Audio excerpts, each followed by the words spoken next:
თავდაცვის მდივანი და თავდაცვის მინისტრი. საქართველო არის ამერიკის შეერთებული შტატების სანდო მოკავშირე და მთავარი პარტნიორი. შეხვედრა პენტაგონში. დღევანდელ შეხვედრას წინ უსწრებდა რამდენიმე კვირის წინ ამშტაინში უკრაინის თავდაცვის საკონტაქტო ჯგუფის მნიშვნელოვანი შეხვედრა. მოუთმენლად ველი ჩვენი პარტნიორობის გაგრძელებას.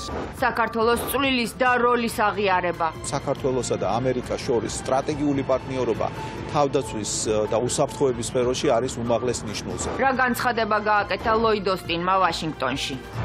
5 დღე ნანგრევებში, მიწისძვრიდან 100 საათის შემდეგ გადარჩენილი ბავშვები. ზოგიერთი მათგანის ნანგრევებიდან ამოყვანას 36 საათის განმავლობაშიც კი ვცდილობდი. უბედურების ზონის ბედნიერი წუთები.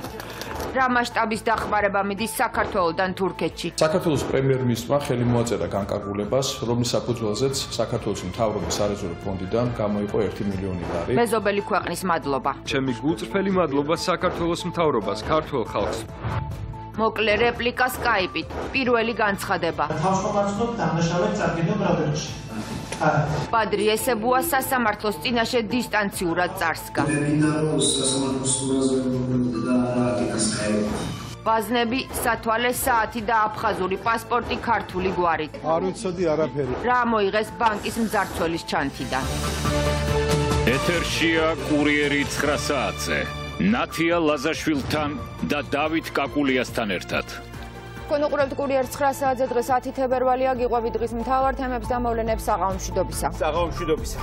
ჩართვა ბათუმის ციხიდან ზუგდიდის სასამართლოზე ბადრი ესებუამ დაკავების შემდეგ პირველი განმარტება სკაიპით გააკეთა. ბანკის ყველაზე ცნობილი ქართველი მძარცველი თავს დამნაშავედ არ ცნობს და თვლის, რომ დისტანციურ საუბარს აზრი არ აქვს. მთავარი პროცესი 20 თებერვალს შედგება. 10 დღეში ბრალდებულს უფრო ვრცლად მოუწევს მოყოლა, სად და როგორ იმალებოდა 2 წელი და 3 თვე. დღესვე ცნობილი გახდა, რომ ესებუას ჩანთაში ანჩაბიძის გვარით აფხაზური პასპორტი ედო. ბესლან ანჩაბაძე ამ სახელი და გვარით ბადრი ესებუას რამდენჯერ მიაქვს გადაკვეთილი ეგრეთ წოდებული საზღვარი. რა მიზეზით მოუწია მას საქართველოს კონტროლირებულ ტერიტორიაზე დაბრუნება, ამაზე ჯერ არც ბრალდებული და არც მისი დაცვის მხარე არ საუბრობენ. ყალბი პასპორტის გარდა ესებუას ჩანთიდან ამოღებულია ათეულობით ვაზნა, სამხედრო ფორმა, მაჯის საათი, კბილის ჯაგრისის სათვალე და ტელეფონის დამტენი, თუმცა გამოძიების ინფორმაციით დაკავებისას მას დიდი რაოდენობით რუსული რუბლიც ჰქონდა. თავშესაფრთხო დამნაშავედ წარდგენილ ბრალდებში.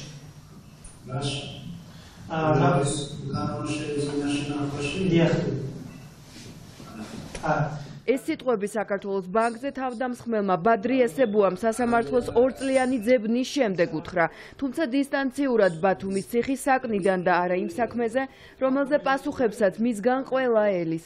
თქვა, რომ ვირტუალურად პროცესში მონაწილეობა არ სურდა, ვინაიდან ასე თავს ვერ დაიცავდა. აი იმის დამატება ხომ არ გინდათ?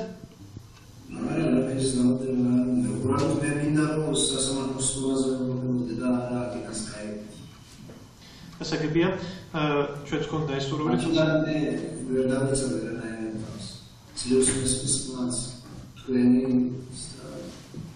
რაიმე თუ ვერ გაიგეთ, მითხარით და მხარებს თავიანთ პოზიციებს გამომეორებიეთ, ისე რომ თქვენ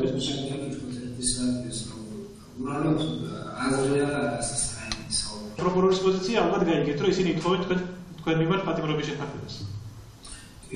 ნუ ახლა просто აქტიური სასწავლებელი გვარმა ესეც განაშალა.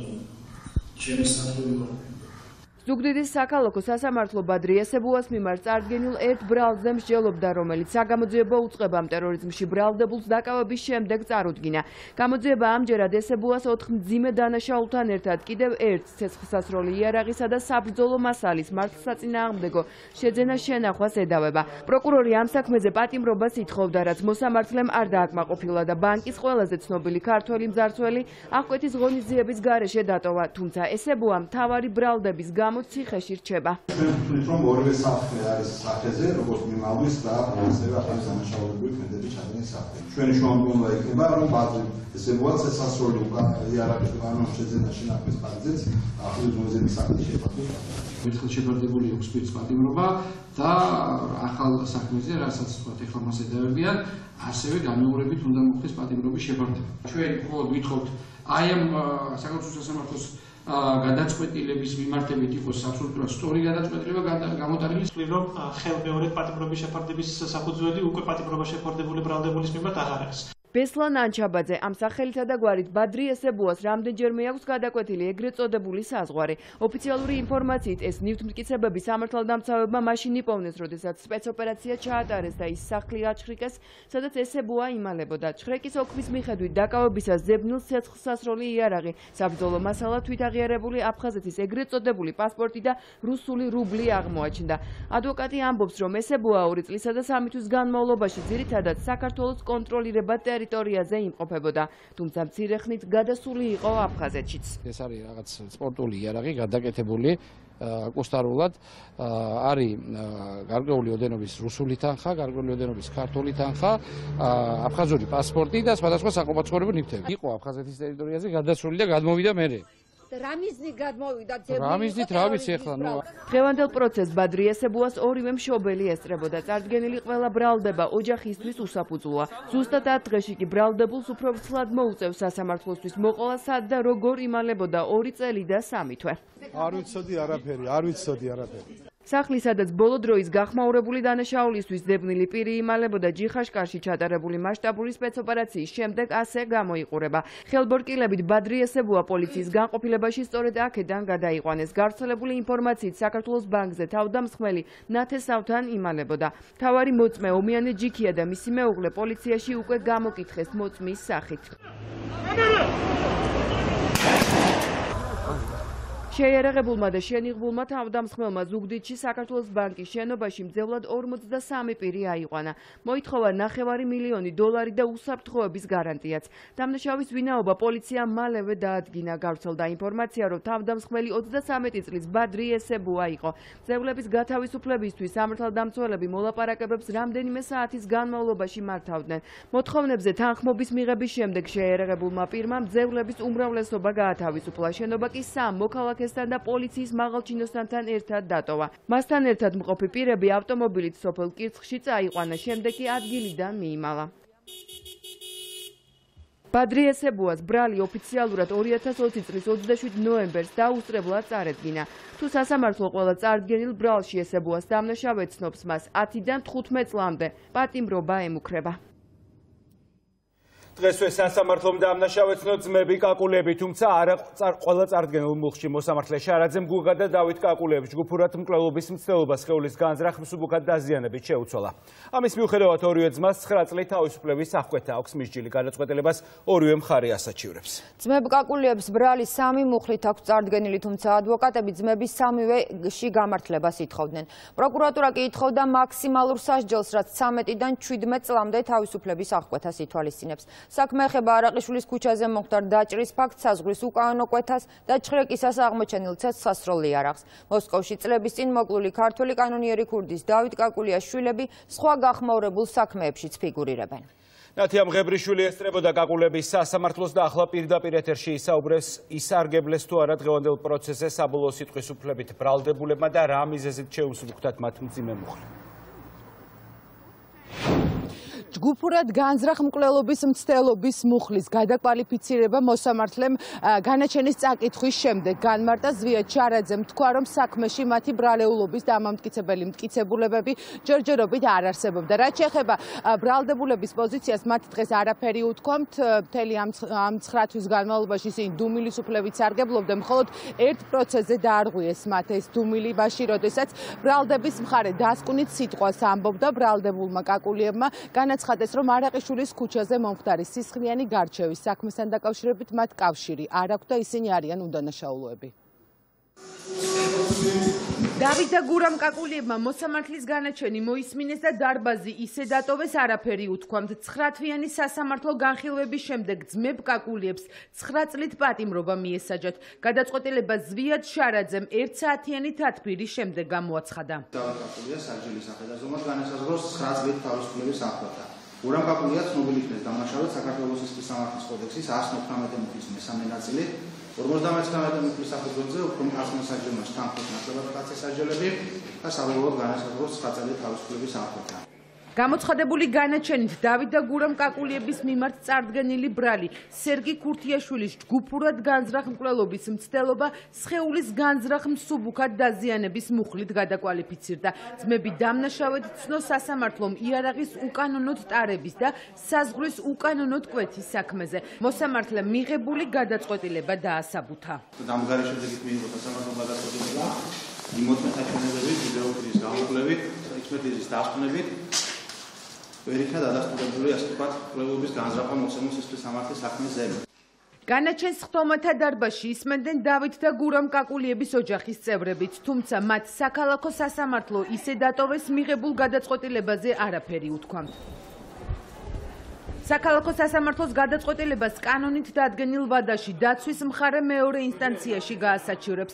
ადვოკატებს მოლოდინი ჰქონდათ, რომ განაჩენი დღეს გამომართლებელი იქნებოდა, რადგან როგორც ინტერესების დამცველები ამბობენ, გამოძიების მიერ მოპოვებული არც ერთი მტკიცებულება ძმებ კაკულიების დანაშაულს არ ამტკიცებს. ყველაზე მძიმე დანაშაულს რაშიც ედავებოდა ბრალდების მხარე მკვლელობის მცდელობას დამამძიმებელ გარემოებებში. აღნიშნულ ნაწილში მიგვაჩნია, რომ მოსამართლემ სასამართლომ გაამართლა, რაც შეეხება 9 წლიან სასჯელს, სასამართლომ დამნაშავედ ცნო იარაღის ჯგუფურად ტარების ნაწილში, ხოლო იარაღის ჯგუფურად შენახვის ნაწილში, რაც სახლიდან იქნა ამოღებული, ჯგუფურობა მოუხსნა. განაჩენს სააპელაციო სასამართლოში გაასაჩივრებს ბრალდების მხარეც. პროკურორის მტკიცებით მასალებით დასტურდება, რომ 2022 წლის მაისში არაყიშვილის ქუჩაზე გურამ და დავით კაკულიებმა სერგი ქურთიაშვილს და გიორგი კაჭკაჭაშვილს განზრახ მკვლელობის მიზნით ესროლეს. სწორედ ამიტომ შემსუბუქებულ მუხლს ბრალდების მხარე კატეგორიულად არ იზიარებს. პროკურორმა არ გამორიცხა, რომ დაზარალებულების მიერ სასამართლოსთვის მიცემული ჩვენების გამო მათ მიმართ სამართლებრივი პროცესებიც დაიწყოს. სერგი ქურთიაშვილმა და გიორგი კაჭკაჭაშვილმა ერთ-ერთ პროცესზე თქვეს, რომ დაკავებულებს მათთვის არ უსვრიათ. არ ვეთანხმებით, ვინაიდან ბრალდების მხარის მიერ ნამდვილად იყო მოპოვებული ისეთი მყარი მტკიცებულებებზე, რომლებიც გონიურვებს მიღმა სტანდარტს ნამდვილად ქმნიდა და შესაბამისად აუცილებლად გასაჩივრდება, რა თქმა უნდა, სააპელაციო წესით, თუმცა რა ძალიან მნიშვნელოვანია, სასამართლომ დადასტურებულად მიიჩნია, რომ ორივე მათგანის მიერ არის ნამდვილად ჩადენილი თითოეული დანაშაული. დაზარალებულების მიერ მოწოდებული ინფორმაცია არ მოდის შესაბამისობაში სხვა ძალიან ობიექტურ მტკიცებულებებთან დაზარალებულების ჩვენებას მიეცემა შესაბამისი სამართლებრივი შეფასება. დავით და გურამ კაკულიების სამართალდამცველებმა ორთაჭალაში ერთ-ერთ ბინაში დააკავეს. მათ გამოძიებას სერგი ქურთიაშვილის განზრახ ჯგუფურად მკვლელობის მცდელობას, იარაღის უკანონო შეძენა შენახვა ტარებას და საზღვრის უკანონოდ კვეთას ედავებოდა. 104 საათი რეგიონში ბოლო 100 წელიწადში მომხდარი ყველაზე ძლიერი მიწისძვრიდან მსხვერპლის რაოდენობა უკვე 23,000 აღწევს. ყოველი წუთი მნიშვნელოვანია მიუხედავად იმისა, რომ გავიდა 5 დღე, უბედურების ზონაში ბედნიერი შეძახილები მაინც ისმის. განსაკუთრებული სიხარულია, როდესაც ნანგრევებიდან ცოცხალი ბავშვები ამოჰყავთ. მათ ნაწილს ოჯახის ყველა წევრი დაეხოცა. მხოლოდ თურქეთის ტერიტორიაზე ცოცხლად დამარხვას გადაურჩა 263 ბავშვი, რომელთაც ახლა არც დედა ჰყავდა, არც მამა. ერთ-ერთი უდიდესი სასწაული დღეს დილით მოხდა. მაშველებმა სირიის ქალაქ ჯინდაირისში ნანგრევებიდან ამოიყვანეს ჩვილი, რომელსაც დედასთან ჭიპლარიც კი არ ჰქონდა გადაჭრილი. ახალშობილის გადარჩენის კადრებმა უკვე მოიარა მთელი მსოფლიო. დღეს მიწისძვრის ზონაში პირველად გამოჩნდა სირიის პრეზიდენტი ბაშარ ასადი, რომელმაც დასავლეთი თავისი ქვეყნის მიმართ უყურადღებობაში დაადანაშაულა განსხვავებით თურქეთისგან, სადაც ათეულობით ქვეყნის მაშველები მუშაობენ. ორივე ქვეყანაში კატასტროფის მასშტაბის სრული სურათი ჯერ კიდევ ბუნდოვანია. პატარა აია ერთადერთია ოჯახიდან, რომელიც დამანგრეველ მიწისძვრას გადაურჩა. ბავშვი ნანგრევების ქვეშ დაიბადა. დედა და ოჯახის 5 წევრი დაიღუპა. თავად ახალშობილი კი სიკვდილს სასწაულებრივად გადაურჩა. მაშველებმა ჩვილის ტირილის ხმა გაიგეს. აიას ახლა მთელი მსოფლიო გულშემატკივრობს. პატარის შვილათაყვანის სურვილს ათასობით ადამიანი გამოთქვამს. აიას მსგავსად ჰათაის პროვინციაში სიკვდილს გადაურჩნენ ნანგრევებში მოყოლილი 10 დღის ჩვილი და მისი დედა. მაშველები 90 საათის განმავლობაში შეუჩერებლად მუშაობდნენ მათ გადასარჩენად. ნანგრევებიდან ადამიანების ცოცხლად ამოყვანის შანსები უკვე მცირეა, თუმცა კაჰრამანმარაში მაშველებმა მიწისძვრიდან 99 საათის შემდეგ მიწასთან გასწორებული შენობიდან მოზარდი ცოცხლად ამოიყვანეს. ჯერ კიდევ ბევრ ადამიანს პოულობ. ზოგიერთი მათგანის ნანგრევებიდან ამოყვანას 36 საათის განმავლობაშიც კი ვცდილობდი.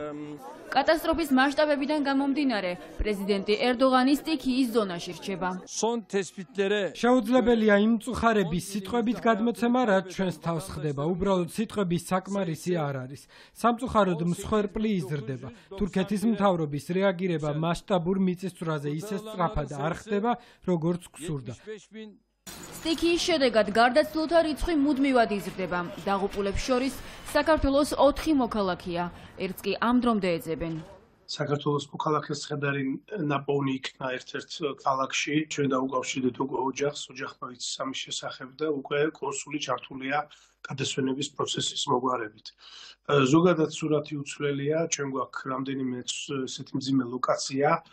აქედან 2 ლოკაციაზე მიმდინარეობს ჩვენი მოქალაქის ძიების პროცესი. ძალიან დიდი გამოხმაურება პოვა ჩვენი მასშტაბების ჩამოსვლას, ახსოვეთ ეს დილით პრემიერ-მინისტრის მიერ დაანონსებული ჰუმანიტარული დახმარების შესახებ ინფორმაცია მყისიერად გავრცელდა. სტიქიის ზონაში რამდენიმე ლოკაციაზე მეოთხე დღეა მუშაობენ ქართველი მაშველები. მიწისძვრით დაზარალებულ პროვინციებში სამაშველო სამსახური პრემიერის გადაწყვეტილებით იმყოფება. ადგილზე ყავს სწრაფი რეაგირების მობილური ჯგუფი, რომელიც მყისიერად ახდენს რეაგირებას, როდესაც შემოდის შეტყობინება ნანგრევებში ცოცხლად გადარჩენილი ადამიანების შესახებ. ამ დროისათვის გადავარჩინეთ 3 ადამიანის სიცოცხლე. სამწუხაროდ ღონისძიების ფარგლებში გვიწევს ნანგრევებიდან დაღუპული მოქალაქეების გამოყვანა. თურქეთსა და სირიაში დაღუპულთა რიცხვი 22,000 აჭარბებს. მხოლოდ თურქეთში მსხვერპლი 19,000-ზე მეტია. ორივე ქვეყანაში ათასობით ადამიანი დარჩა საცხოვრებელი სახლის გარეშე. ნაწილს კარავში, ზოგს კი ღია ცის ქვეშ უწევს ღამის გათევა. მასშტაბური კატასტროფის შემდეგ კამერების წინ დღეს პირველად გამოჩნდა სირიის პრეზიდენტი. ბაშარ ალ-ასადი ალეპოს საუნივერსიტეტო ჰოსპიტალში მივიდა და დაზარალებულები მოინახულა. პარალელურად კი თურქეთსა და სირიაში მასობრივ საფლავებს თხრიან. შეერთებული შტატები ორივე დაზარალებულ ქვეყანას ჯამში 85 მილიონი დოლარის დახმარებას უგზავნის. სანქციების მიუხედავად ვაშინგტონიდან სირიაში საკვები, კარვები და მედიკამენტები ჩავა. მადლობა საქართველოს თურქული მედია და თურქეთის ხელისუფლების წარმომადგენლები აფასებენ იმ დახმარებას, რომელსაც საქართველო მეზობელ ქვეყანას ტრაგედიის პირველივე წუთებიდან უწევს. სამაშველო ბრიგადების გარდა სახელმწიფო სარეზერვო ფონდიდან გამოყოფილია მილიონი ლარიც. პრემიერ-მინისტრმა შესაბამის უწყებებს ამ თანხით თურქეთისთვის მედიკამენტების საკვების, ტანსაცმლის და სხვა პირველადი საჭიროების ნივთების შეძენა დაავალა. მეზობელი ქვეყნის დახმარებაში ჩართულია მთელი საქართველო. თბილისიდან უკვე დაიძრა ჰუმანიტარული ტვირთით სავსე ტრაილერები. ნაწილი მოქალაქეებს სახლებიდან მოაქვს, ნაწილს კი სხვადასხვა ორგანიზაციები აგროვებენ. საქართველო იქცევა ისე, როგორც თურქეთის საქართველოსთვის მძიმე წუთებში. ჩვენ გვგრძნობთ, რომ საქართველო კატასტროფის პირველივე დღიდან ჩვენს გვერდით დგას. მადლობა ჩვენს ქართველ მეგობრებს, ქართველ ძმებსა და დებს, რომლებიც არასდროს გვტოვებენ მარტო, აცხადებს თურქეთის ელჩი. თურქეთში მომხდარი დამანგრეველი მიწისძვრის შედეგად დაზარალებული მოსახლეობის დასახმარებლად პრემიერ-მინისტრის გადაწყვეტილებით სარეზერვო ფონდიდან 1 მილიონი ლარი გამოიყო. განკარგულების მიხედვით, რომელსაც ხელს ირაკლი ღარიბაშვილი აწერს, თანხა დაზარალებული მოქალაქეებისთვის მედიკამენტების, საკვების, ტანსაცმლის, სამედიცინო აღჭურვილობისა და სხვა საჭიროებების შესყიდვას და სტიქიის ზონაში ტრანსპორტირებას მოხმარდება. საქართველოს პრემიერ-მინისტრმა ხელი მოაწერა განკარგულებას, რომლის საფუძველზეც საქართველოს მთავრობის სარეზერვო ფონდიდან გამოიყო 1 მილიონი ლარი თურქეთში მიწისძვრით დაზარალებული მოსახლეობის ხარდასაჭერად. საქართველოს ჯანდაცვის სამინისტროს დაევალა, რათა უახლოეს დღეების განმავლობაში მობილიზება მოახდინოს შესაბამისი ჰუმანიტარული დახმარების და უახლოეს დღეებში ჩვენს მეგობარ ქვეყანაში გაიგზავნება სამედიცინო პრეპარატები, მედიკამენტები, აღჭურვილობა და რასთავარი თბილი ტანსაცმელი. მთავრობის მეთაური დღეს თურქეთის საელჩოშიც იმყოფებოდა. ირაკლი ღარიბაშვილმა ალიქაან ორბაის თანაგრძნობა პირადად გამოუცხადა და სამძიმრის წიგნში ჩანაწერი გააკეთა. მინდა გამოთქვა ჩვენი გულწრფელი თანაგრძნობა და სამძიმარი თურქი ხალხისა და იმ ოჯახების მიმართ, ვინც ძვირფასი ადამიანები დაკარგა. ყოველივე საუკეთესოს და სწრაფ გამოჯამრთელებას უსურვებთ ამ ტრაგედიის შედეგად დაშავებულებს. საქართველოს მთავრობისა და ქართველი ხალხის სახელით, ასევე პირადად ჩემგან ძლიერ სოლიდარობას გამოვხატავ თურქეთის რესპუბლიკისადმი ამ რთულ დროს. მთავრობის მეთაურის ინიციატივას და თანაგრძნობის გამოცხადებას წამყვანი თურქული მედია საშუალებები ეხმაურებიან. ირაკლი ღარიბაშვილის გადაწყვეტილებით საქართველომ თურქეთში მომხდარი მიწისძვრით დაზარალებული მოსახლეობისთვის 1 მილიონი ლარი გამოყო. პრემიერის სამძიმარი თურქ ხალხს. ამ სათაურებით ავრცელებს პრესა ინფორმაციას. მედია საშუალებები დაზარალებული ქვეყნის მიმართ ირაკლი ღარიბაშვილის მხრიდან გამოხატულ სოლიდარობაზე საუბრობენ. თურქეთის ელჩს თანადგომა გამოუცხადეს მინისტრთა კაბინეტის სხვა წევრებმაც. ვახტანგ გომელაურმა და ილია დარჩიაშვილმა დიპლომატს პირადად მიუსამძიმრეს. მასპერი რაც ტრაგედია მოხდა ჩვენ ძალიან სწრაფად სახელმწიფომ უზრუნველყო შესაბამისი სამაშველო ჯგუფების გაგზავნა თურქეთის რესპუბლიკაში საქართველოს პრემიერ-მინისტრის გადაწყვეტილებით გამოიყო 1 მილიონი ლარი სარეზერვო ფონდიდან. ბატონი პრემიერისგან მივიღეთ ჩვენ დავალება თქვენი ჩვენი მაშველები ადგილზე არიან იმ ეპიცენტრში, სადაც მძიმესი ვითარებაა. დღეს ჩვენი 100 მაშველია ადგილზე მუშაობენ. საბედნიეროდ 3 გადაარჩინეს, ცოცხალი მოიყვანეს ნანგრევებიდან, 21 დაღუპული იყო. ეხაც მუშაობენ, მაქსიმალურად ბოლომდე ვიქნებით მათ გვერდში. სტრატეგიული პარტნიორი ქვეყნის დასახმარებლად ჰუმანიტარული ტვირთით სავსე 4 სატვირთო ავტომობილი დედაქალაქიდან დღეს დაიძრა. მედიკამენტები, პირველადი მოხმარების ნივთები, პროდუქტები და ტანსაცმელი თურქეთის საელჩოს გარდა რამდენიმე მისამართზე შეგროვდა. თურქეთის დახმარების ფონდში უკვე გადაირიცხა 197.000 ლარი, რომელიც მოქალაქეებმა შეაგროვეს. ჰუმანიტარულ აქციაში სკოლები, უნივერსიტეტები და კერძო კომპანიებიც მონაწილეობდნენ. გაუხსენით სპეციალური ანგარიშები, ეს არა მარტო ნივთებზე არ იყო, იქაც საკმაოდ სოლიდური თანხა მოგროვდა, გუშინ საღამოს მონაცემებით ეს იყო 197.000 ლარი. გადავწყვიტეთ, რომ დახმარებულით ჩვენ თურქ და სირიელთა ძმებს ერთით შევგვეძლო, იქნებოდა ფინანსურად თუ ფიზიკურად. მოვედით რამდენიმე ბავშვი და ვეხმარებით ტვირთის გადაზიდვაში და სკოლის მასშტაბით შევძელით, მოვიტანეთ რესურსები. კატასტროფის ზონაში პირველი ჰუმანიტარული დახმარების გაგზავნის პროცესს პირადად აკვირდებოდა თურქეთის ელჩი. ალი ქაან ორბაიმ საქართველოს მოქალაქეებსა და პრემიერს დახმარებისთვის მადლობა გადაუხადა. საელჩოში პრემიერ-მინისტრი ღარიბაშვილი და საგარეო საქმეთა მინისტრი დარჩიაშვილი იმყოფებოდნენ იმისათვის, რომ ჩანაწერი გაეკეთებინათ ჩვენ სამძიმრის წიგნში. მათ ასევე მითხრეს პირადად იმ ფინანსური დახმარების შესახებ, რომლის მობილიზებასაც საქართველო ახდენს. საქართველო იყო პირველი იმ ქვეყნებს შორის, ვინც დაგვეხმარა. მათ გააგზავნეს ძალიან პროფესიონალი გუნდი, ასობით სამძებრო და სამაშველო თანამშრომელი ადიამანის პროვინციაში. როგორც ვიცი, მათ ნანგრევებიდან უკვე გამოიყვანეს 3 ადამიანი. საქართველო ჩვენთან დგას ამ კატასტროფის პირველივე დღიდან. თურქეთის დაზარალებული პროვინციებისთვის ჰუმანიტარულ ტვირთს ამზადებს საქართველოს პარლამენტიც. თურქეთში მიწისძვრის სალიკვიდაციო სამუშაოებში ჩართულ ქართველ მაშველებსა და შინაგან საქმეთა მინისტრ პრემიერი მადლობას უხდის. ძალოვანმა უწყება მადლობა მთავრობის ადმინისტრაციაში გამართულ სამუშაო თათბირზე მიიღო. დღეს ვახტანგ გომელაურმა დანაშაულის გახსნის მაღალ მაჩვენებელზეც ისაუბრა, რომელიც 62%-ით არის გაზრდილი. მინისტრის თქმით, 3,39%-აა შემცირებული დანაშაულის რაოდენობა, მათ შორის მძიმე და განსაკუთრებით მძიმე კატეგორიებში. სამუშაო თათბირზე ხაზი გაესვა 2023 წელს შინაგან საქმეთა სამინისტროს გაზრდილ საბიუჯეტო პარამეტრებსაც, რომელთა ძირითადი ნაწილი თანამშრომელთა ხელფასების 20%-იან ზრდას მოხმარდება. გაგრძელდება კრიმინალური პოლიციის რეფორმაც, აქტიურ ფაზაშია პოლიციის ქალაქის მშენებარე პროექტიც. პრემიერ-მინისტრთან გამართულ შეხვედრაზე შინაგან საქმეთა სამინისტროს საგანგებო სიტუაციების მართვის სამსახურის და სასაზღვრო პოლიციის გაძლიერებაზე გაკეთდა აქცენტი, მათ შორის საუბარი შეეხო სასაზღვრო პოლიციის ვერტმფრენებისა და სახანძრო მანქანების შესყიდვის პროცესს.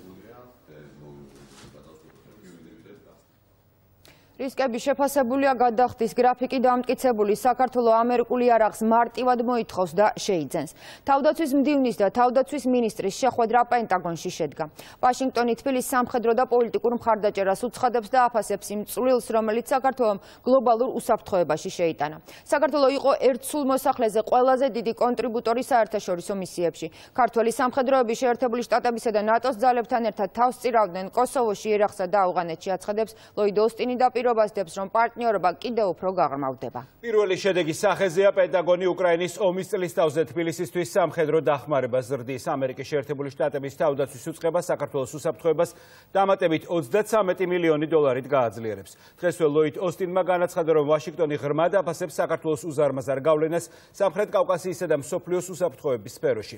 პენტაგონი აღიარებს, რომ საქართველომ გააღრმავა კავშირები დასავლეთთან და განამტკიცა საკუთარი გზა ევროატლანტიკური ინტეგრაციისკენ მიმავალ გზაზე. სტრატეგიულ პარტნიორთან სტუმრობა კონკრეტული შედეგით დასრულდა. დღეიდან საქართველოს მისთვის კრიტიკულად მნიშვნელოვან სამხედრო შესაძლებლობებს ამერიკისგან იმაზე ადვილად მოითხოვს და შეიძენს, ვიდრე ოდესმე. ეს შესაძლებელი მას შემდეგ გახდა, რაც რისკების გათვალისწინებით შტატებმა საქართველოს გადახდების სპეციალურ გრაფიკში ჩასვა. სიახლე ჯუანშერ ბურჯულაძეს პირადად ლოიდ ოსტინმა აცნობა, რომელმაც მას ისიც შეახსენა, რომ მალე ქვეყნის თავდაცვისა და უსაფრთხოების გაძლიერებისთვის თბილისი $33 მილიონ უნდა ელოდოს. უკრაინის წინააღმდეგ რუსული აგრესიის ფონზე შეხვედრის საკვანძო თემა რთული გამოსაცნობი არ ყოფილა. საქართველოს მონაწილეობა საკონტაქტო ჯგუფში გვეხმარება გავაძლიეროთ უკრაინის უნარი დაიცვას საკუთარი თავი და გააძლიეროს წესებზე დაფუძნებული საერთაშორისო წესრიგი, რომელიც ყველა ჩვენგანის უსაფრთხოებას იცავს. მოუთმენლად ველი ჩვენი პარტნიორობის გაგრძელებას. ჩვენთვის ქართული ხალხისთვის და მთავრობისთვის უაღრესად მნიშვნელოვანია შეერთებულ შტატებთან სტრატეგიული პარტნიორობა, რომელიც სასიცოცხლოდ მნიშვნელოვანია საქართველოს თავდაცვისთვის, შეკავებისა და მშვიდობიანი სტაბილური განვითარებისთვის. ერთიანობა არასდროს ყოფილა ისეთი მნიშვნელოვანი, როგორც დღეს, როდესაც მშვიდობა, სტაბილურობა და დემოკრატიული სამყაროს წესებზე დაფუძნებული საერთაშორისო წესრიგი გამოწვევას ეწინააღმდეგება. რუსეთის მიერ საქართველოს ტერიტორიებისა და უკრაინის გაუმართლებელი, უკანონო და საასტიკი ოკუპაციის გამო. უკრაინამდე რუსეთის იმპერიალისტური ზრახვების სამიზნე, რომ საქართველო იყო შტატებმა კარგად იცის. ამიტომაცაა, რომ ვაშინგტონი 3 ათწლეულია საქართველოს მხარდაჭერას უწევს სამხედრო ნაწილში და აძლიერებს მას წვრთნებით, ინსტიტუციური რეფორმების მხარდაჭერით და სამხედრო თვალსაზრისით.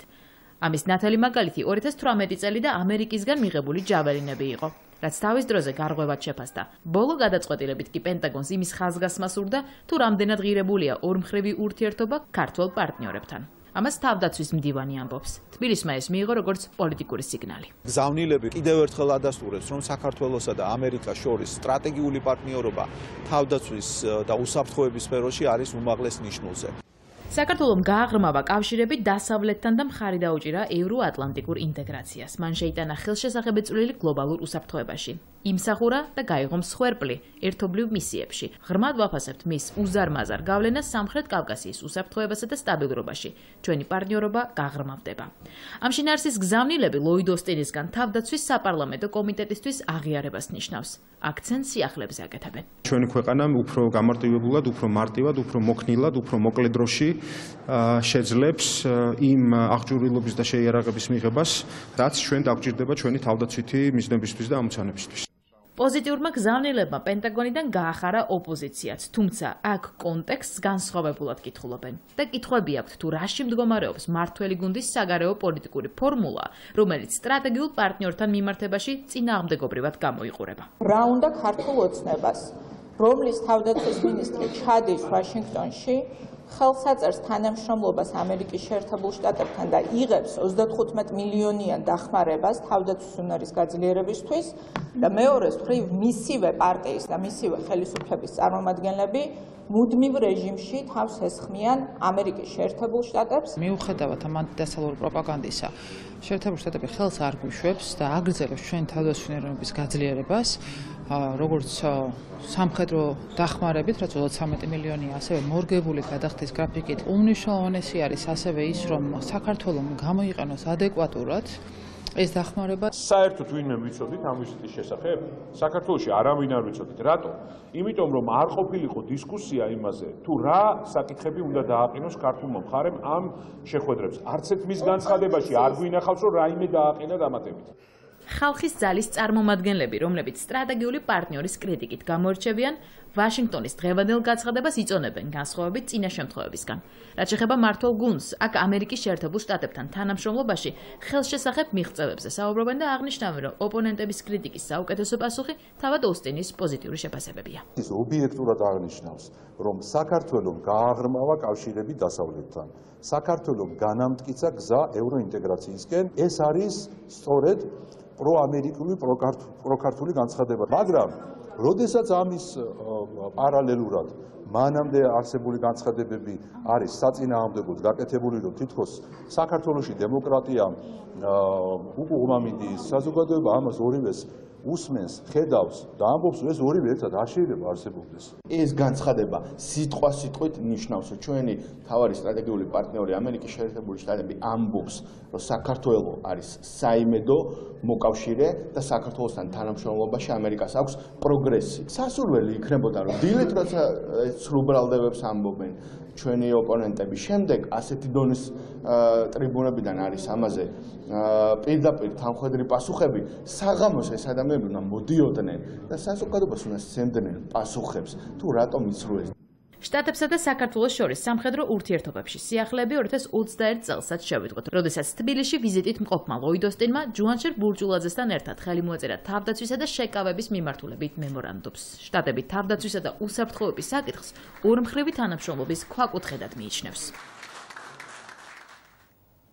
ირაკლი ღარიბაშვილის კიდევ ერთი სამუშაო თათბირი ამჯერად დიპლომატიურ უწყებასთან გამართა. მთავარი საკითხი საქართველოსთვის ევროპული პერსპექტივის მინიჭების გადაწყვეტილება და კანდიდატის სტატუსის მოპოვების გზაზე განსახორციელებელი საქმიანობა და დაგეგმილი აქტივობები იყო. საგარეო უწყება ბუქარესტში პრემიერ-მინისტრის ვიზიტის დროს საქართველოს, აზერბაიჯანის, რუმინეთისა და უნგრეთის მთავრობათა მეთაურების მიერ ხელმოწერილი მწვანე ენერგიის განვითარების და გადაცემის სფეროში სტრატეგიული პარტნიორობის შეთანხმების განხორციელებისთვის პოლიტიკური ხელშეწყობისა და ფინანსური რესურსების უზრუნველყოფის მიზნით საერთაშორისო მხარდაჭერის მობილიზებას განაგრძობს. პრემიერთან შეხვედრაზე საუბარი შეეხო წელს დაგეგმილ მაღალი დონის ვიზიტებს პარტნიორ ქვეყნებთან და ორგანიზაციებთან. რეგიონის ქვეყნებთან ურთიერთობებზე საუბრისას ხაზი გაესვა თანამშრომლობის გაღრმავებას და რეგიონის პოტენციალის ეფექტიან გამოყენებას მშვიდობის და სტაბილურობის განვითარების უზრუნველსაყოფად. საუბარი იყო უკრაინაში რუსეთის სამხედრო აგრესიის დაწყების დღიდან საქართველოს მიერ უკრაინის პოლიტიკურ, დიპლომატიურ და ჰუმანიტარული ხასიათის მხარდაჭერაზე. მათ შორის აღინიშნა ის საერთაშორისო რეზოლუციები, რომლის თანაავტორი და თანასპონსორი ოფიციალური თბილისია. პრეზიდენტსა და მმართველ პარტიას შორის დაპირისპირება ღრმავდება, ორივე ერთმანეთს ევროინტეგრაციის გზაზე საქართველოს პროგრესის გაფრთხილებას ურჩევს. ქართული ოცნების უკმაყოფილება სალომე ზურაბიშვილის მორიგმა კრიტიკამ გამოიწვია. ვიდეო განცხადებაში, რომელიც ათონელის სასახლიდან გავრცელდა, პრეზიდენტი მმართველ გუნდს უკრაინასთან დაკავშირებით გაკეთებულ განცხადებებს უწუნებს და მათ შინაარს რუსულ ნარატივთან აიგივებს. ოცნებისთვის სალომე ზურაბიშვილის განცხადებები შეურაცხყოფელი და მავნებლურია. მმართველი გუნდისთვის განსაკუთრებით საწყენია მათი რუსული ინტერესების გატარებაში დადანაშაულება. ოცნება ზურაბიშვილს ამის დასამტკიცებლად მტკიცებულებებს თხოვს. სახელმწიფო პარტიამ დღეს პრეზიდენტს საკუთარი კონსტიტუციური უფლებები კიდევ ერთხელ შეახსენა და პოლიტიკური გემოვნების გადახედვაც ურჩია. სალომე ზურაბიშვილის განცხადების პათოსს იზიარებს ოპოზიცია, თუმცა კითხვები და შენიშვნები პრეზიდენტთან მათაც აქვთ. პროპაგანდისტული და მავნებლური სახელისუფლებო გუნდი პრეზიდენტის პოზიციას ასე აფასებს. საპარლამენტო უმრავლესობამ სალომე ზურაბიშვილს ტონი დაუწუნა. პრეზიდენტი კონსტიტუციის უგულვებელყოფაში დაადანაშაულეს და მის განცხადებას ოპოზიციის ნარატივი და ქვეყნის იმიჯის დამაზიანებელი უწოდეს. არა მარტო არაადეკვატური, არის მავნებლური განცხადება. პრეზიდენტის განცხადებებში ნაცმოძრაობის პროპაგანდა იკვეთება, ვინაიდან რეალობას არ შეესაბამება. არც თუ ისე იშვიათად საქართველოს პრეზიდენტის განცხადებები ემთხვევა რადიკალ ოპოზიციის განცხადებებს. ეს რა თქმა უნდა არის არასწორი. მე მგონი კარგი იქნება ბოლოს და ბოლოს საქართველოს პრეზიდენტმა კონსტიტუციურ ჩარჩოებში თავის ფუნქციებში იმოქმედოს. პარლამენტსა და პრეზიდენტ შორის ახალი დაპირისპირების მიზეზი სალომე ზურაბიშვილის ადმინისტრაციის მიერ გავრცელებული მისი კომენტარი გახდა. პრეზიდენტი ქართული ოცნების თავმჯდომარის პოზიციას გამოეხმაურა, სადაც ირაკლი კობახიძე საქართველოში მეორე ფრონტის გახსნის ინტერესზე საუბრობდა და ამბობდა, რომ საქართველოს გარკვეული რესურსი აქვს რუსეთს ვითარება დაუმძიმოს, თუმცა ამით ქვეყანა განადგურდება. სწორედ ამ კონტექსტში ირაკლი კობახიძემ ბოლო 2 კვირის განმავლობაში ფრონტზე არსებულ ვითარებაზეც ამახვილა ყურადღება და თქვა, რომ ამ ეტაპზე უპირატესობა რუსეთს აქვს. ეს პოზიცია პრეზიდენტმა დეფიტიზმად ბრძოლის გარეშე დამარცხების მიღება დაღიქვა და თქვა, რომ ასეთი მიდგომა თანხმედრაში მხოლოდ რუსეთის ნარატივთანაა. ჩვენი დეფეტიზმი უნისონში არის მხოლოდ და მხოლოდ რუსეთის ნარატივთან. ეხმიანება მხოლოდ რუსეთის პროპაგანდას. რუსეთის ინტერესებით მოქმედებაში სახელისუფლებო გუნდის დადანაშაულება სერიოზული ბრალდებაა მმართველი პარტიისთვის. ქართული ოცნება პრეზიდენტისგან განმარტებას და კონკრეტულ მტკიცებულებებს ელოდება. ალბათ საზოგადოება მოითხოვს, რომ მოიტანოს დამამტკიცებელი საბუთები, იმიტომ რომ პრეზიდენტის მიერ ასეთი განცხადებების გაკეთება არ არის რაღაცა რიგითი მოქალაქის მიერ განცხადების გაკეთება, შესაბამისად მას მოუწევს განმარტებების გაკეთება. სალომე ზურაბიშვილის შეფასებას იზიარებს ოპოზიციაც, თუმცა აცხადებენ, რომ კითხვები თავადაც აქვთ. აინტერესებთ, რატომ არ ასრულებს პრეზიდენტის საგარეო მიმართულებით დაკისრებულ ვალდებულებებს და ქმედით ნაბიჯებს რატომ არ დგამს. ამ გარემოებების გათვალისწინებით ოპოზიციის ნაწილს აქვს განცდა, რომ ზურაბიშვილს საკმარისი პოლიტიკური გამბედაობა არ ყოფნის. მას განსხვავებით ბევრი პოლიტიკური ექსპერტისაგან, რომელიც გამოდის და თავის მოსაზრებას ვთავაზობთ, ხელში აქვს კონკრეტული ბერკეტი, თუ მას მართლა რეალურად სურს ჩვენი ქვეყნის დასავლური მისწრაფების ხარდაჭერა, მას აქვს შესაძლებლობა, რომ ეს ვითარება, რომელიც შექმნილია ქვეყანაში, განმუხტოს. საგარეო ურთიერთობებში მას აქვს თავისი როლი მნიშვნელოვანი და ვფიქრობ, რომ ის რომ რეალურად ეწინააღმდეგებოდეს ამ ღალატის გზას, რომელსაც დაადგა ქართული ოცნება, კონკრეტულ ნაბიჯებს უნდა დგავდეს. თუმცა სამწუხაროდ მხოლოდ და მხოლოდ განცხადებებს ხედავთ აქამდე. ეს არის უკვე პერსონალური უთანხმოება თუ დაპირისპირება პრეზიდენტს და კობახიძეს შორის და ნამდვილად არ არის ეხლა ამის დრო. ეხლა იმის დრო არ არის, რომ კიდე რაღაც ახალი კერები პოლარიზაციის და საზოგადოების გაყოფის შეიქმნას. დაკისრებული ვალდებულებების შესრულებისკენ სალომე ზურაბიშვილს დღეს მმართველმა პარტიამაც მოუწოდა. ქართული ოცნების წევრები პრეზიდენტს სწორი პოლიტიკური კურსის აღებას ურჩევენ. აცხადებენ, რომ ქვეყანას ევროინტეგრაციის გზაზე ბევრი მიღწევა აქვს და ახლა მას ყველას მხრიდან გაფრთხილება სჭირდება.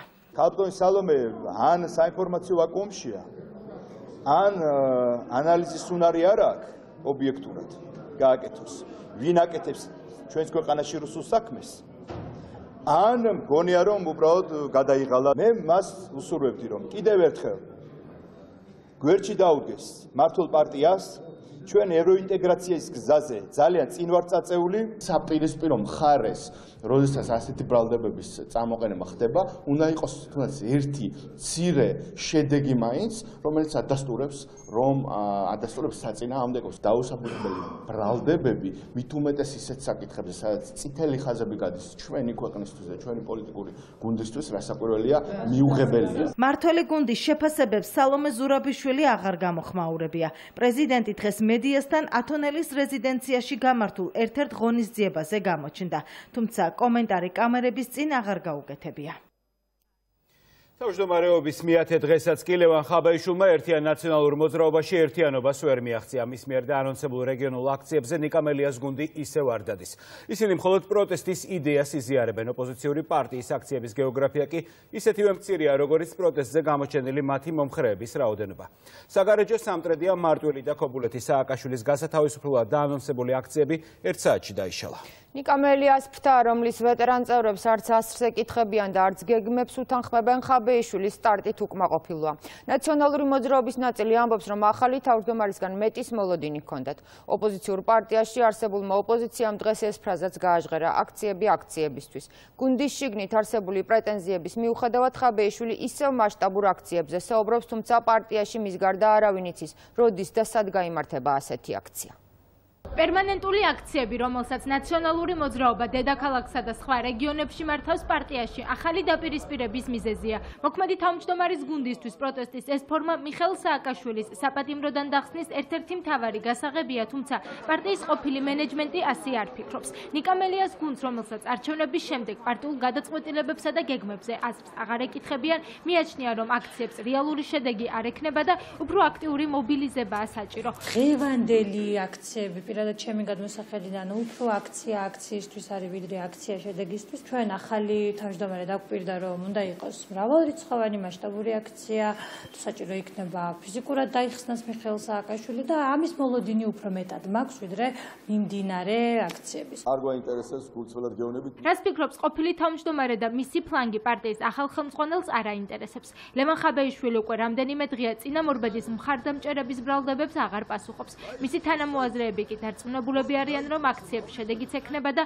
საბოლოოდ ფართო მასშტაბიან სახესაც მიიღებს. ხაბეიშვილის გუნდი თანაპარტიელებს ურჩევს არჩევნების შედეგებს შეეგუონ. ყველა ის ადამიანი, ვისაც აქვს სურვილი რომ წარმოადგენდეს ნაციონალურ მოძრაობას, უნდა იყოს თანმიმდევრული იმ პროცესებისა, რომელ პროცესებსაც ახორციელებს ამ შემთხვევაში ნაციონალურ მოძრაობა. ნაციონალურ მოძრაობაში არსებობს ერთი გუნდი. მოარული ჭორები, მხოლოდ ჭორები არის, ჭორიკნებს თხოვთ რომ ხელი არ შეგვიშალონ. ერთიანი ნაციონალური მოძრაობა ერთიანი არის იმ საპროტესტო აქციებში, რომელიც ჩვენ დავიწყეთ რეგიონებში მიხეილ სააკაშვილის ხარდასაჭერად. რამდენად ერთიანია პროტესტი მასში, როდესაც საპროტესტო აქციები პარტიის ერთი გუნდისა და ყოფილი თავმჯდომარის გარეშე მიმდინარეობს. ნიკა მელიას თანამოაზრეთა ნაწილი ამბობს, რომ ახალი მენეჯმენტი გადაწყვეტილებებს ინდივიდუალურად მათთან შეუთანხმებლად იღებს. პარტიის ეს ფლანგი ამტკიცებს, რომ გეგმების შესახებ ინფორმაციას ბრიფინგებიდან იგებენ. ფაქტს უარყოფენ ლევან ხაბეიშვილის გუნდში. გათვალისწინება ერთმანეთის უნდა ვიცოდეთ, უნდა შეგვეძლოს. ჩვენივე ამომრჩევლის პატივისცემის ნიშნად მე ვფიქრობ, ძალიან სწორი იქნება თუ ნორმალური, ადეკვატური კომუნიკაცია იქნება და მარტო Facebook პოსტებით არ გავიგებთ ხოლმე კონკრეტულ რაღაცა ინიციატივების შესახებ. ინფორმირებული აბსოლუტურად ყველა ადამიანი სოციალური ქსელებითაც არსებობს ერთიანი ნაციონალური მოძრაობა, არსებობენ მიხეილ სააკაშვილის ხარდაჭერები, არსებობენ ამ ქვეყნის პროტესტალური მომავლის მომხრეები და ისინი საქმის კურსში არიან ყველაფრით. პროტესტს, რომელსაც ნაციონალურმა მოძრაობამ მიმართა, მართველი ძალის თქმით შედეგი არ ექნება. ქართული ოცნება დარწმუნებულია, რომ ოპოზიციურ პარტიაში მიმდინარე პროცესები მხოლოდ ამ ძალას ასუსტებს. სტრატეგია ვნახეთ. ტაქტიკა ცნობილია ნაციონალურ მოძრაობის. ეს არის ქაოსი, ქუჩის აქციები, ბოლოს მიიღეს 54 კაციანი აქციები. ეხა რეგიონებში არიან, როგორც მითხრეს და თურმე 14 კაცი გამოვიდა და ეხა დააბრალეს ამინდია ცუდიო და ამიტომ. ეს ხელმოცარულები, როდესაც შენ განახლებას დაერქმევდა, შენს უკან დგას მერაბიშვილი, კეზერაშვილი, ბუნებრივია ამას შენი ამორჩეველი არ გაგიტანებს. ერთი პოზიცია არსებობს მხოლოდ როგორმე შექმნან სიტუაცია, რომელიც ხელს შეუწყობს დესტაბილიზაციას. ეს არის გარკვეული ძალა, რომელსაც თავისუფლად შეიძლება უწოდოთ რევოლუციური კომიტეტი, რომელიც სასტვენებით და ხანდახან ბოქლომებით კიდევ დარბიან ხელში. ნაციონალურ მოძრაობაში დაპირისპირება ჯერ კიდევ შიდა პარტიულ არჩევნებამდე დაიწყო, მაშინ როდესაც ხაბეიშვილის მხარდამჭერებმა თავმჯდომარის შეცვლა მოითხოვეს. უკვე 3 თვეზე მეტია პარტიაში უთანხმოება და ურთიერთბრალდებები გრძელდება. ბიძინა ივანიშვილის ადვოკატთა წერილს, რომლის მიხედვით კრედიტ სუისის მენეჯმენტის მამხილებელი სტატიები ცენზურას დაექვემდებარა, დღეს ხალხის ძალაც გამოეხმაურა. თუ ეს მართლაც ასეა, გამოდის, რომ ევროკავშირს მძიმედ ჰქონია ღირებულებითი საფუძველი შერყეული. ეს არის პარტიიდან გასული, მაგრამ უმრავლესობაში დარჩენილი საზოგადოებრივი მოძრაობის მიერ დღეს გავრცელებული მორიგი განცხადების მთავარი არსი. ბატონი ბიძინა ივანიშვილის ადვოკატების განცხადებით, რაშიც ჩვენ ერთს ნამდვილად ვერ შევიტანთ, უკვე ევროპის მასშტაბით სიტყვის თავისუფლებასაც უკვე ემუქრებიან. რაც იმასში გამოიხატება, რომ ნებისმიერი სტატია, რომელიც უნდა გამოაქვეყნოს ბიძინა ივანიშვილის ადვოკატებმა, ცენზურას ექვემდებარება და თან ევროპის მასშტაბით. თუ ეს ხდება ევროპის მასშტაბით და ეს ასეთი ტიპის, ასე ვთქვათ, ცენზურა არსებობს, მაშინ რა გამოდის? რა ღირებულებების მე ჩამოთვალე? სუვერენიტეტის ღირებულება დაარღვიეს, კანონის უზენაესობა დაარღვიეს, სამართლიანობის პრინციპი დაარღვიეს, არღვევენ სიტყვის თავისუფლებას და მაშინ ქართველ ხალხს აქვს შეკითხვა, რომ სად არის აქ ნამდვილი ევროპული ღირებულებები? ბრიუსელის 12 დავალებიდან კიდევ ერთი შესრულდა დღეიდან ქვეყანას ანტიკორუფციული ბიუროს ახალი ხელმძღვანელი ყავს. რაჟდენ კუპრაშვილის დანიშვნას ახალ თანამდებობაზე პრემიერ-მინისტრმა ხელი უკვე მოაწერა. ბიუროს ახალი ხელმძღვანელი სპეციალურმა კომისიამ შეარჩია ოპოზიცია ბიუროს ფუნქციებით უკმაყოფილოა და აცხადებს, რომ მას საგამოძიებო უფლებამოსილებაც უნდა ჰქონდეს. უკმაყოფილების კიდევ ერთი მიზეზი პრემიერის მიერ ხელმძღვანელის დანიშვნა. ოპონენტების პრეტენზიებს ოცნება არ იზიარებს, მართველი გუნდი ევროინტეგრაციის გზაზე გადადგმულ კიდევ ერთ წარმატებულ ნაბიჯზე საუბრობს. ანტიკორუფციული ბიუროს ხელმძღვანელი ირაკლი ღარიბაშვილმა უკვე დანიშნა. პრემიერ-მინისტრი რაჟდენ კუპრაშვილს დღესვე შეხვდა. ახალი ბიუროს შექმნა ევროკომისიის 12 პუნქტიანი გეგმის ნაწილია. მთავრობის მხრიდან რეკომენდაციების შესრულებაზე დღევანდელ შეხვედრაზეც იყო საუბარი. ახალი ხელმძღვანელის დანიშვნამდე ევროპის დავალების შესასრულებლად საკონკურსო კომისიამ პრემიერს 3 კანდიდატი წარუდგინა. მათ შორის ერთ-ერთი სწორედ რაჟდენ კუპრაშვილი იყო. ბიუროს ახალი ხელმძღვანელის შერჩევის გადაწყვეტილება საგარეო ურთიერთობათა კომიტეტის თავმჯდომარემ ევროპულ გზაზე კიდევ ერთ წინ გადადგმულ აბიჯად შეაფასა. პროცესი ჩატარდა ძალიან გამჭვირვალედ. შექმნილია ბიურო, დანიშნულია უკვე ხელმძღვანელი და ეს ბიურო დაიწყებს უკვე მუშაობას. რა თქმა უნდა, ეს არის ამ 12 პუნქტის ერთ-ერთი შემადგენელი ნაწილი და ძალიან კარგია, რომ ეს საქმე ბოლომდე მივიყვანეთ. რაც უფრო დრო გადის, უფრო და უფრო ნაკლები პუნქტი გვჩერდება შესასრულებლად. ბიუროს ფუნქციას აკრიტიკებს ოპოზიციის ნაწილი. მათი განცხადებით, ანტიკორუფციულ ორგანოს საგამოძიებო ფუნქციაც უნდა ჰქონდეს. ამბობენ იმასაც, რომ ევროპული მომავლისთვის ისევე აუცილებელია კორუფციის დაბალი ინდექსი, როგორც თავად ბიუროს შექმნა. საგამოძიებო ფუნქციაც უნდა ჰქონოდა არა მხოლოდ სტრატეგიებისა, რეკომენდაციების წერის, რაც ეხლა არის. ეს არ გაითვალეს წინა უმრავლესობამ. წარმატებები მინდა მაინც უსურვო, იმიტომ რომ მნიშვნელოვანია ქვეყანაში ანტიკორუფციული ბიუროს ისევე როგორც კორუფციის დაბალი ინდექსის გათვალისწინებით მოხდეს რეფორმები. ანალიტიკური ცენტრია, რომელიც კორუფციაზე რაღაც დოკუმენტებს დაწერს. ამიტომ მე არანაირი მოლოდინი არ მაქვს, რომ ეს კორუფციასთან რამე ბრძოლას შეცვლის ზოგადად. და არც გქონია რომ ევროპის ინტეგრაციის პროცესში შესული პუნქტად ჩაგვითვალოს. ანტიკორუფციული ბიუროს ხელმძღვანელის დანიშვნას ევროინტეგრაციის გზაზე წარმატებულ პროცესად აფასებს მმართველი გუნდი. ქართულ ოცნებაში ამბობენ, რომ სტრუქტურა თავის საქმიანობას საზოგადოების ფართო წრისთვის ხელმისაწვდომს გახდის. ღირსეული კანდიდატი შეარჩიეს და დარწმუნებული ვარ, ჩვენ 12-ვე პუნქტს ბოლომდე შევასრულებთ. ისევე როგორც ევროკომისიის ის დადებითი დასკვნა და ეს უკვე საფუძველი იმის, რომ ჩვენ დეკემბრის თვეში კანდიდატის სტატუსი მიიღო. თუ ეს ასე არ მოხდა, ის იქნება პირდაპირ რადიკალების დამსახურება და ამაზე საზოგადოება შემდეგ პასუხს აგებინებს მათ. სპეკულაციებს აღარ ექნება ადგილი, იცით? ინფორმაცია, რომელსაც პარლამენტი მიიღებს, რომელსაც მთავრობა მიიღებს, იქნება იმ მიზანს დაქვემდებარებული, რომ სტრატეგიული ნაბიჯები დაიგეგმოს. რაჟდენ კუპრაშვილი დღემდე იურიდიული დახმარების სამსახურის დირექტორის პოზიციაზე მუშაობდა. მანამდე კი მას შავი ზღვის საერთაშორისო საარბიტრაჟო პალატის დირექტორის პოზიცია იკავა. დღეს ირაკლი ღარიბაშვილმა ვიცე-პრემიერს, ეკონომიკის მინისტრს და საქართველოს რკინიგზის დირექტორსაც მოусმინა. ითქვა, რომ 2022 წელი საქართველოს რკინიგზისთვის საუკეთესო წელი იყო და მოგებამ რეკორდული 283 მილიონი ლარი შეადგინა. ყველაზე მაღალი იყო გადაზიდვების მაჩვენებელიც და ამ მიმართულებით წლიურმა ზრდამ 22% შეადგინა. შეხვედრაზე იმსჯელეს რკინიგზის განვითარების სამომავლო გეგმებზე მოდერნიზაციის შედეგად ტვირთის გამტარ უნარიანობა 2024 წლის ბოლოსთვის 27 მილიონი ტონიდან 48 მილიონ ტონამდე უნდა გაიზარდოს. აღნიშნა, რომ მასშტაბური სამუშაოები ჩატარდა სავაგონო პარკის განახლებისა და ინფრასტრუქტურული გაჯანსაღების მიმართულებით. კომპანიისთვის 100 ქართული წარმოების ვაგონი უკვე მოწოდებულია. დასრულებულია ბაქო-თბილისი-ყარსის სარკინიგზო პროექტის 87%-იც. მონაკვეთი 180 კილომეტრიანია და მიმდინარე ეტაპზე სატესტო რეჟიმში მუშაობს. პროექტის პირველი ფაზის დასრულების შედეგად კი მონაკვეთის გამტარ უნარიანობა 5 მილიონი ტონა იქნება. შეხვედრაზე აღნიშნა, რომ რეფორმირებისა და რესტრუქტურიზაციის შედეგად 150 წლიანი ისტორიის მქონე საქართველოს რკინიგზა უფრო კონკურენტ უნარიანი გახდება და გაიზრდება მისი კომერციული ინტერესებისა და უსაფრთხოების მართვის შესაძლებლობები.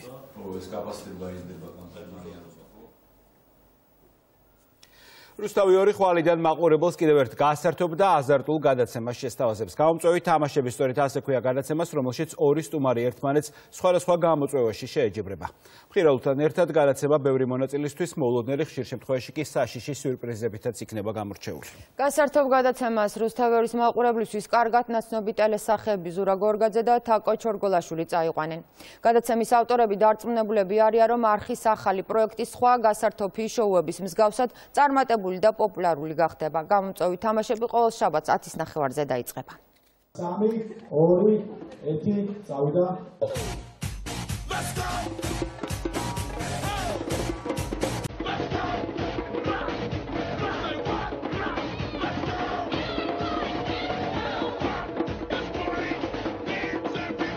ყველაზე გასართობი, მხიარული, ენერგიული და აზარტული. რუსთავი ორის ეთერში ახალი გადაცემა იწყება.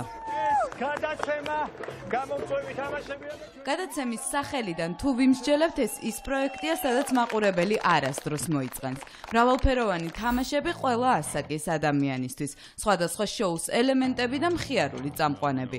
გამომწვევ თამაშებს რუსთავიორის მაყურებლისთვის ერთ-ერთი გამორჩეული და საყვარელი სატელევიზიო წყვილი ზურა გორგაძე და თაკო ჩორგოლაშვილი წაიყვანს. სათაური თვითონ არაერთგვაროვანია, რაღაც ორ სხვადასხვა ასოციაციას იწვევს მაყურებელში, თუმცა გამომწვევით და ის გამოწვევებით, რაც არის ჩვენს გადაცემაში გაერთიანებული, აბსოლუტურად კვეთავს ერთმანეთს. შაბათს მე ეჭვი მაქვს, რომ რუსთავიორის ტელემაყურებელს ექნება ყველაზე მხიარული საღამო, იმიტომ რომ ყველაზე აზარტული და გასართობი შოუ გამომწვევი თამაშები აიღებს ჩემთან და ზურასთან ერთად სტარტს. გადაცემას მუდმივად ორი სტუმარი ეყოლება. ისინი ერთმანეთს სხვადასხვა გამოწვევებში შეეჯიბრებიან. თამაშები რამდენიმე ეტაპად სირთულის მიხედვით იყოფა, თუმცა რთული არ არის ტელეეკრანებთან მაყურებლის გაღიმება. თითოეული სახალისო და გასართობია. წამყვანებმა პირველ გადაცემაში გიორგი ნაზღაიძე და ნინო ჩხეიძე გამოიწვიეს. პირველი სტუმარი ძალიან საპასუხისმგებლოა, იმიტომ რომ ამით მე შევხედავთ როგორ განვითარდება მთლიანი გადაცემის მომავალი. ნინო არის ჩემთვის ძალიან ძვირფასი მეგობარი, რომელთანაც ეხა გამოდისო თამაშობ. ჩვენ ვერთობით, მაგრამ ისეთი მაინც პირველობისთვის, მაგრამ შევყიდი რომ საჩუქრებს თუ რამე გავიყოთ. ეს ზუსტად ის გადაცემაა, რაც ჭირდება ჩვენ საზოგადოებას გართობა და განტვირთვა რაღაცნაირი და დარწმუნებული ვარ, რომ ექნება ძალიან დიდი რეიტინგი. გამომწვევი თამაშების ბოლო ეტაპი ურთულესი კარაოკეს შესრულება იყო. გაუმკლავდა თუ არა გამოწვევას ნინო ჩხეიძე, ამას ჩვენი სიუჟეტიდან ვერ გაიგებთ, თუმცა აქ ნახავთ იმ კადრებს, რაც გადაცემაში არ მოხდება.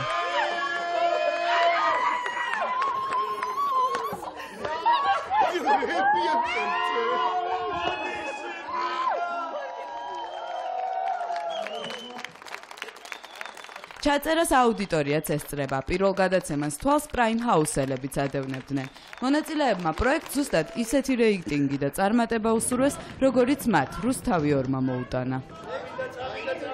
სახალხო და სახალისო თამაშებით მდიდარი გადაცემა პროექტის ავტორებმა ყველა ასაკის მაყურებლისთვის შექმნეს. შემოქმედებითი ჯგუფი უამრავ სიურპრიზ მაყურებელს სტუდიური და გარე აქტივობებით პირდება. გამომწვევ თამაშებში, სადაც შეუძლებელიც კი შესაძლებელი ხდება, TikTok პლატფორმაც დაეთმობა. ბევრი ვიმსჯელეთ თელმა გუნდმა, როგორი თამაშები შეიძლება ყოფილიყო, აქ არის ცნობილი თამაშებიც, ნაკლებად ცნობილი თამაშებიც, თუმცა არის ისეთი თამაშებიც, რომელსაც ნებისმიერი მაყურებელი გადაიღებს და შეუძლია ძალიან მარტივად თავის შვილებთან, შვილიშვილებთან ერთად ითამაშონ. კარგად ნაცნობი თუ უცნობი თამაშები, გართობა, რომელიც რუსთავიორის ერთგულ მაყურებელს არასდროს მოაკლდება. მხიარული წამყვანები და ყველასთვის საყვარელი სტუმრები. ყოველ შაბათს საღამოს 10-ის ნახევარზე გამომწვევი თამაშების დრო დგება. გელოდებით ყველას 21 საათსა და 30 წუთზე რუსთავიორზე. ასეთი იყო დღევანდელი დღე 10 თებერვალი და კურიერი 9 საათზე. რუსთავიორის ეთერს რამდენიმე წუთში გადაცემა შევგეიმი განაგრძობს. ჩვენ კი დღეს ამით ვასრულებთ მუშაობას და ორ შაბათამდე გემშვიდობით ნახვამდის. ნახვამდის.